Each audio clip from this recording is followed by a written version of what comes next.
My life has been an interesting journey where the rewards I get are from serving the interests of music.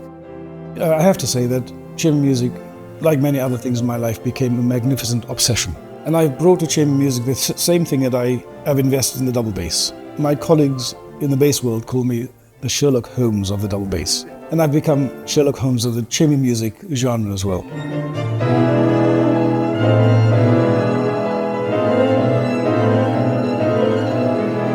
Leon asked me if I could work with his I Musicanti to do a disc by Bottesini, and that did very well. It was very successful, 19th century composer, very Italian. So this is our second CD together. Let's hope there are more, because this was a very inspiring 2 days. I enjoyed it so much. Yesterday I was delighted to work with Ivor. His music is so inventive, imaginative, well constructed. I just said, I'm amazed that this is your first recording, and I hope it will be one of many. Leon commissioned the quintets to be performed at the Royal Northern College of Music with the Music Group of Manchester. Great performance, if I remember rightly, really enjoyed it, and it's only taken 30 years to receive its second performance. It's always the hardest thing, the second performance. The repeat one is always very difficult, but fantastic that they're recording it today. Obviously, in chamber music, the double bass doesn't appear anything like as frequently as the cello.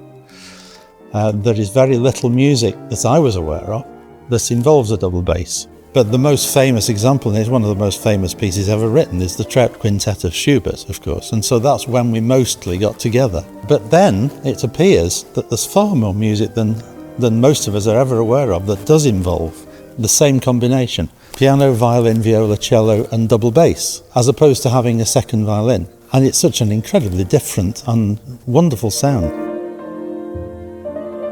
I know Leon now for probably a little over a decade, if not 1.5 decades, and we met in the Academy of St. Martin's. I find it a challenge especially to record unknown music, although I'm a very big friend of recording unknown music. But then you find completely forgotten music, and you think, why is this not performed earlier? I would like to call Leon also one of those people who are trying to change that, and I'm very happy to be part of that.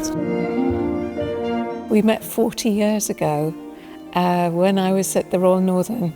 His playing is and was extraordinary. Then I left the Northern and went to Yale in the States, and when I came back, I played in a group called Music Group of Manchester, which Leon and John Thwaites founded. We reconnected when I came back to the UK about 5 years ago, and that's when I started playing sometimes in I Musicanti. It's a wonderful collection of people. I always meet different people, very inspiring musicians, and Leon is still commissioning, finding new work. For example, I'm a chamber musician my whole life. 3 of the 4 composers, I had never heard of them, so it's incredible work. There's a lot of depth in that music, very individual and Rachmaninoff harmonies.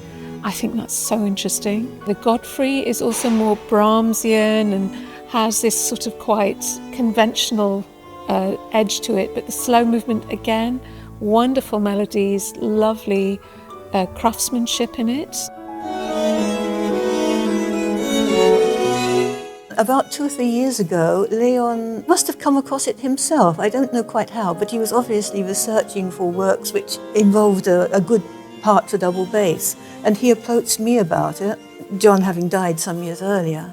I went and searched for it, and I have to explain that there is a mountain of work of John's, but I did actually find what I think was a photocopy of the manuscript, a faint, rather, dim-looking thing. And I took it to Novello's and asked, can you make a good copy of it and parts, because Leon is interested in playing it, which they did. And so, sort of after 30 years as a chrysalis, it's finally emerged as a butterfly. I do think the accumulation of years spent doing different things from all the people sitting down here really tells, and it's so refreshing to sit down and work with people when there's kind of no buying or selling, and you're looking at the end product. Yeah. It's an exhausting journey because there's a lot to do, and I'll be 63 next birthday, and I suddenly realize that even if I live to be 100, it's not going to be enough time. I've got a lot still to do.